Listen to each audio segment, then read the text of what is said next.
저도 안용복 얘기는 좀 저도 에 아쉬웠어요. 관한 굉장히 중요한 인물인데 사실은 조선 시대 때는 범죄자로 이제 예. 처리가 됐죠. 맞아요. 안용복은 조선 시대 부산 출신의 역관, 오늘날로 치면 이제 통역관인데요. 일본으로 건너가서 독도와 울릉도가 우리 땅이라는 것을 확인받은 그런 분입니다. 사실상 독도와 울릉도의 아버지라고 할 수 있는 분입니다. 지금도 이제 독도 가지고 그렇게 하고 있지만 사실은 조선 시대 내내 울릉도 가지고 일본에 계속 가지려고 했었고 다툼이 있었군요. 울릉도 네. 가지고. 네. 울릉도가 자기 땅이라고 생각을 했었고 계속 도해 면허를 주면서 울릉도에 가서 계속 어업을 하도록 그게 한 거예요. 네. 안용복이 울릉도에 고기를 잡으러 갔는데 거기서 일본 어부들이 고기를 잡고 있었던 거예요. 그래서 안용복이 왜 남의 땅에서 물고기를 잡느냐 하고 따졌죠. 그러니까 일본 어부들은 여기 우리 땅이다 이렇게 해서 싸움이 일어난 겁니다. 근데 그 자리에서 다툼이 해결이 안 되니까 일본 본토까지 가게 됩니다. 그러니까 그곳에서 일본 지방관을 만났는데 안용복이 울릉도와 독도가 조선 땅인데 왜 일본 어부들이 들어와서 고기를 잡냐 하고 따집니다. 그걸 들은 일본 정부에서 울릉도와 독도가 조선 땅이라는 문서를 써주고는 안용복을 돌려보내라고 합니다. 근데 1차 도일하면서 오다가 대마도 주는데 뺏겼다는 게 안용복의 진술이에요.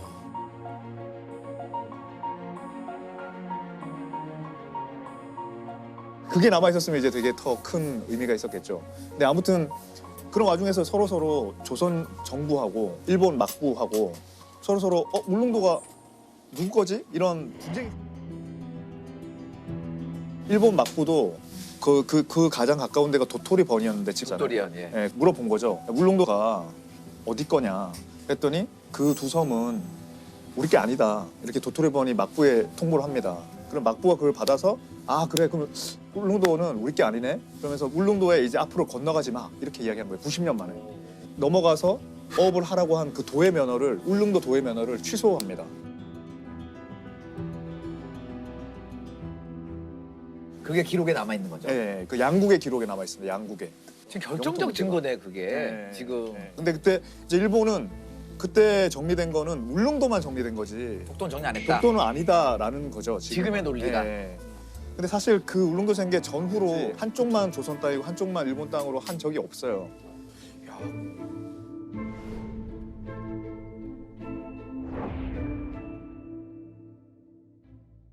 거기 안용복 선생님 생가가 생가가 생가터가 있어서 근데 대단한 분이네요. 일본 막부와 대마 도주에게 직접 찾아가 이 사람이 뭔데 이렇게 할 수 있죠? 아 여기네요. 자 그러니까 평범한 어부였는데 어떻게 가서 건너가서 막부로부터 공식 문서를 받았다고 정말 대단한 사람인 것 같은데 관리도 아니고 평민이었죠. 그냥 평민이니까 평민인데 뭐 어떻게 그런 게 가능했을까 좀 궁금하긴 했었어요. 그리고 보통 분이 아닌 게 1차 도일을 한 다음에 고초를 겪어요. 2년 동안 갇혀 있다가 풀려나면 또 가요. 또 간 거예요.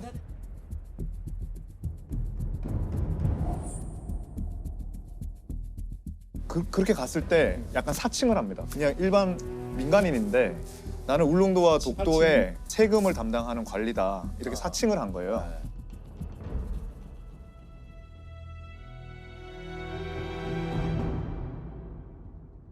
안용복이 가서 그렇게 정리를 하고 그게 계기가 돼서 양국에 이제 울릉도가 누구 땅인지 이게 정리가 딱 된 거예요. 1696년 1월에. 올 때는 강원도로 해서 양양을 통해서 왔는데 양양 부사가 보더니 저쪽에 넘어가면 안 되는데 왜 넘어갔지 하면서 잡아가지고 범죄자로 잡아가지고 조정에 압송을 한 거예요.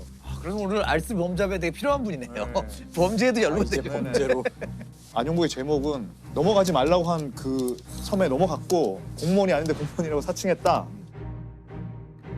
사형이에요, 사형. 영의정이 사형을 목을 베라고 했어요.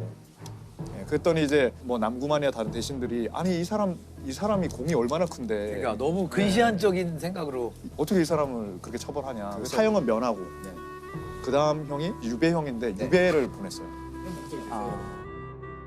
천리 밖으로 뭐 500리 밖으로 이렇게 몰아내버리는 거잖아요. 사회적 사형인 거예요. 사회적 사형. 그런 중형을 이제 내린 겁니다.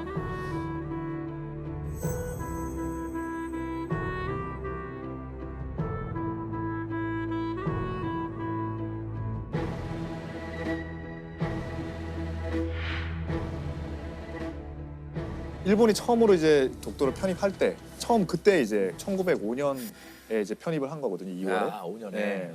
근데 내무성 이거 조선령으로 여겨지는 땅이다. 내무성 관리가 왜 그렇게 생각했냐면 1877년에 그 태정관 지령이라는 걸 보고 그렇게 한 거예요. 태정관이라는 거는 천황 밑에 입법, 사법, 행정이 다 있는 우리로 치면 뭐 대통령 비서실 같은 그런 조직인 거예요. 근데 그 사람들이 결국에는 독도와 울릉도가 일본과 관계없다라고 해요.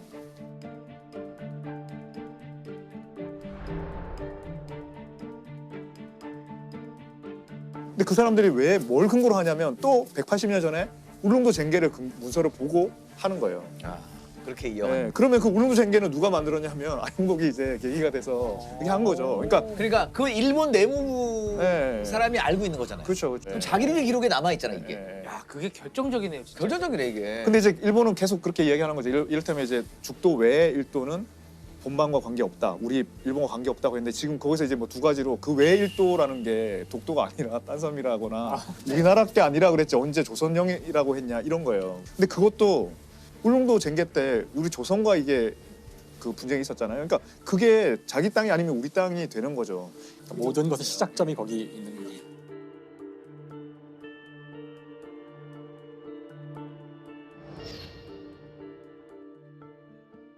안용복에 대한 해석을 해보죠. 저는 굉장히 앞서가는 사람이었다. 굉장히 어떤 인사이트가 열리신 분이 아니었나. 그러게요. 아 저는 어제 일찍 분쟁의 소지가 있을 것 같다라는 걸 감지했을 수 있을 것 더군다나 같아요. 그때가 숙종 때 지금 1600년대 말이라 그러시잖아요. 그 뭐 임진왜란 끝나고 100년도 안 지난 시기니까 정말 대단하신 분. 혹시 울릉도에 뭐 심으셨나 이렇게 명의 같은 거.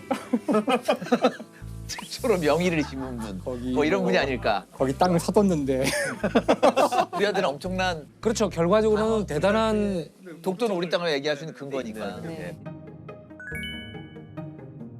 근데 우리가 범죄 이제 하니까 어떻게 생각하세요? 판사하면 그러니까 지금은 너무너무 우리한테 중요하긴 하지만 그 시점으로 돌아가면 그러니까 그 절대 범법을 한 거잖아요. 우리가 말했잖아. 그 넘어갔지. 공무원 사칭했지. 근데 공은 너무 커요. 그럼 어떻게 하세요? 어떻게 하셔야 될 것 같아요? 일단은 요 판정을 좀 유보를 하고 개헌하자. 이거는 뭐가 잘못됐다. 사는 거죠. 그 범죄 성립 여부만 따진 다음에 어느 정도 감형을 해주는 그런 거죠. 보통은 그럼 법대로 하고 사면을 하면 방법이 좋은 것 그렇죠. 같아요. 그게 제일 일단 사면시키는 근데 경우예요. 지금은 보세요. 삼권 분립이 이루어져서 네. 사법부가 판결한 거를 대통령이 사면권이 있잖아요. 우리나라도. 네.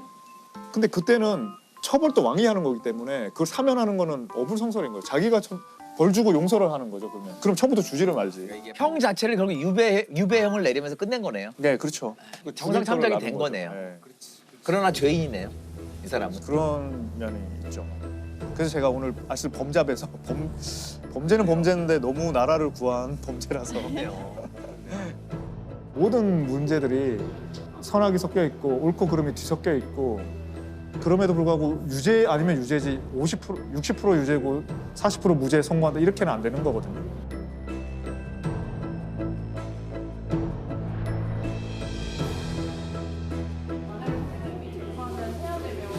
아주 고민이 많이 돼요. 제가 그걸 너무 고민이 돼서 제가 그만둔 거예요. 그 익산에서 유물 보러 가서 그 3층 석탑 다시 할게요. 이것도 다시예요? 미륵사지 석탑을 이제 보고 와서 유물에서 이렇게 위조하고 하는 얘기를 했었죠. 뒤에 막 이렇게 막 구름이 있으니까 더 영험한 것 같은데 느낌이. 이게 진짜 1400년 전 거잖아요. 그때 이거 어떻게 쌓았을까 이런 걸. 와 엄청나네. 그래서 사실 익산 그 미륵사지 석탑에는 전설이 있어서 사실 유명한 거죠. 이거 서동요 선화공주가 밤만 되면 뭐 문을 뭐 열어둬서 내가 갈 수 있게 한다는 둥 뭐 하여튼 가짜 뉴스를 만들어서 선화공주를 이랑 결혼을 하게 돼서 설화에 따르면 이제 그 선화공주가 간절히 원해서 미륵사라는 절을 만들었고 그 미륵사 안에 있는 그 석탑도 거기 세워지게 된 거죠. 그런 설화가 있었는데 이번에 이제 보수하는 과정에선 원래 그런 탑들을 보수할 때 보면 안에 뭐가 들어있는 경우가 많거든요. 사리가 나왔어요. 이 경우는 그런 경우도 문서가 나왔는데 문서. 예, 문서가 나왔는데 그 문서 안에 이 미륵사지 이 절을 만들게 되는 사연이 그 안에 쓰여 있었던 거예요. 근데 그 새로운 사료가 말해주는 바는 놀랍게도 선화공주가 아니라 다른 사람, 사택시라고 하는 백제의 귀족 가문. 이 왕후였고 그 왕후가 발해서 이걸 만들었다 이런 식으로 돼 있었다는 거죠. 익산 미륵사지 석탑을 해체 보수하면서 백제 후기를 보여주는 소중한 유물들이 많이 나타났습니다. 하지만 이번에 발견된 금제사리 봉안기엔 절을 창건하고 사리를 봉안한 왕후는 사택시 가문의 딸이라고 적혀 있습니다. 알려진 바와 달리 무왕의 왕후는 선화공주가 아닐 수도 있다는 것입니다. 그래서 약간 그게 이제 더 정확한 얘기 아닐까요? 역사학계는 좀 충격을. 그러니까 더욱 중요한 거는 그 우리나라 국민들이 서동요 이 신화를 너무 좋아하기 때문에 섣불리 그냥 이거는 설화야 이건 뭐 사실이 아니야라고 하기도 좀 애매한 상황 그런 것 같아요. 그래서 여기서 중요한 것은 이와 같이 탑에서 나온 뜻하지 않은 이 사료 하나가 역사를 다 뒤바꾸는 거잖아요. 사료를 조작할 수 있다면 역사가 다 뒤바뀌는 거죠. 일본에서 아주 충격적인 사료 조작 사건이 있었거든요. 후지무라 시니치라는 고고학자인데 이 사람이 1981년에 당시까지 알려진 가장 오래된 유물이 3만 년 전 거였는데 4만 년 전 유물을 발견했다는 그런 사실을 알리면서 유명해지기 시작해요, 서서히. 근데 이 사람이 그 뒤에도 계속해서 점점점 더 옛날 유물을 발견해 가는 거예요. 급기야는 70만 년 된 유물을 발견함으로써 일본에서 거의 스타가 되고 교과서에도 이름이 나오고 막. 70만 년 전 거면 그냥 돌 아니에요? 돌? 넘어갔는데. 이 사람한테는 신의 손이라는 이제 별명도 붙고 스타가 됐지만 이제 아무래도 뭔가 좀 수상하잖아. 이 사람만 그런 유물을 발견하고 그동안에 그러니까요. 한 번도 나온 적이 없는데 뭔가 수상하다. 거기 가가지고 이 사람 따라다니면서 원래 관찰을 한 거죠. 잠입해가지고. 근데 아니나 다를까. 어떻게 만들던가요? 뭐 이렇게 혼자 산책하는 것 같이 하다가 유물 발굴한데 휙 가가지고 이렇게 쭈그리고 앉아서 땅 파가지고 이렇게 진짜? 그 전 장면이 다 잡혀요.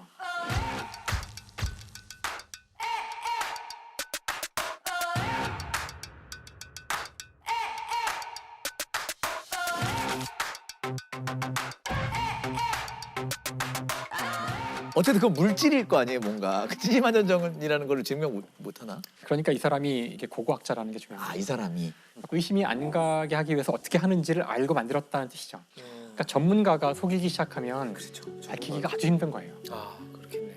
그게 이게 이제 일본에서도 크게 뭐 사건이 됐겠지만 국제 고고학계에서도 그동안에 일본이 주장했던 것들이 한꺼번에 의심을 이제 갖게 되는 거죠. 망신이네요, 일본 입장에서는. 망신당했을 뿐 아니라 이제 학계에 특히 이제 큰 폐를 끼친 것 중에 하나가 일본 다른 학자인데요. 다른 학자인데 카가와 미치오라는 고고학자가 있었는데 이 고고학자가 발견한 유물이 있었어요.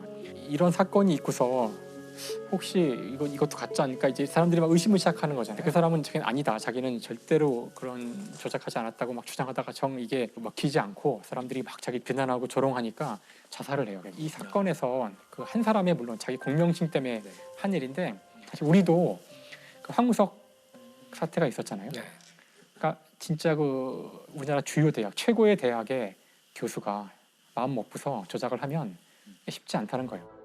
황우석 증후군이나 황우석 신드롬이라 해도 지나치지 않을 것 같은데요. 특히 타임지 최신호는 황 교수의 업적에 대해 특집 기사를 싣는 등 황우석 서울대 교수의 연구를 위해 난자를 제공하겠다는 기증자 수가 2005년 사이언스 논문은 조작이었습니다. 황우석 교수가 직접 개입했습니다. 황우석 교수의 줄기세포는 결국 하나도 없었습니다. 과학계도 국민도 모두 기만당했다. 우리나라의 논문들이 그 뒤부터는 심사 받을 때 항상 이제 한국 거야 논문 이거 약간 이거 믿어도 돼? 서울대에서도 그런데 믿어도 돼? 뭐 이런 얘기를 듣게 되니까 학계란 것은 자기가 모든 걸 할 수가 없잖아요. 언제나 다른 사람이 한 선행 연구에서 한 발짝 더 나가는 거거든요. 그럼 그것을 믿지 못하면 다 무너지는 거기 때문에 다들 이 사람이 한 거를 내가 믿고 이 중요한 한 계단을 조작을 한다면 그러면 이 학계라는 시스템 자체가 붕괴를 하는 거라. 그 처음에 이제 부정 의심을 받기 시작했을 때 많은 사람들이 그 의심하는 학자들을 욕했어요.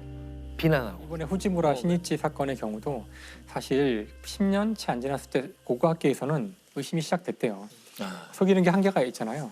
근데 문제는 이미 사회에서 너무 많이 이 사람이 알려지고 와 우린 위대한 민족이야. 우리의 역사는 생각보다 길어. 이러는 판국에 섣불리 함부로 이렇게 얘기해. 의심을 제기하는 것이 굉장히 무서웠던 상황이라는 거예요.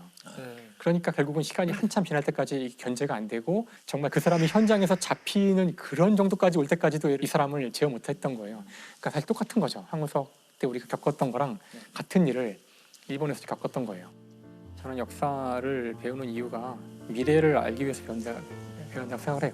과거를 보고 그걸로 그냥 예측해보는 것이 할 수 있는 최선의 길이기 때문에 과거의 데이터를 제대로 알지 못하면은 잘못된 미래에 대한 예측과 기대가 나올 거라서 우리나라 역사에서 특히 다시 안 좋은 일이 반복되게 하지 않기 위해서는 확실히 정확히 알아야지 그런 일 또 안 생기죠.